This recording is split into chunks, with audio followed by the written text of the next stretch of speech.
Hello guys, আসসালামু আলাইকুম। আপনাদের মাঝে অনেক দিন পরে আসলাম, যে কিছু কথা আছে আপনাদের মাঝে। এখন আমার কাছে আসছে এক ভাগ্না, যে পাবনায় থেকে এর আগে এসেছিল। হ্যাঁ ভাগ্না, কেমন আছো তুমি?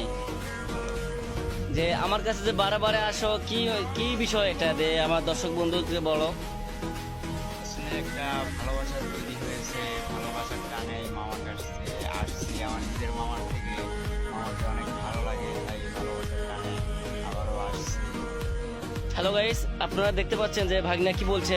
জানো যে ভাই, যে নিজের আপন লোক হচ্ছে পর মানুষ অনেক ভালো হয়। কেন কারণ জানো, যে নিজের লোকগুলো যদি আপনি কোনোদিন ওপরে ওঠো, যে নিজের লোকগুলো আপনাকে বাধা দেবে।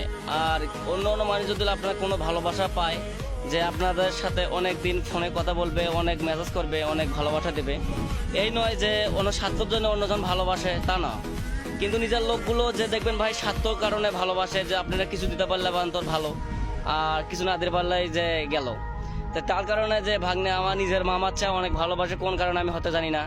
যে আপনারা যদি আমাদের বাসায় আসতে চাও, অবশ্যই আমার সাথে যোগাযোগ করবেন। যে আমার ভালোবাসা অবশ্যই লাইক কমেন্ট শেয়ার করবেন, কোন জায়গায় comment করবেন,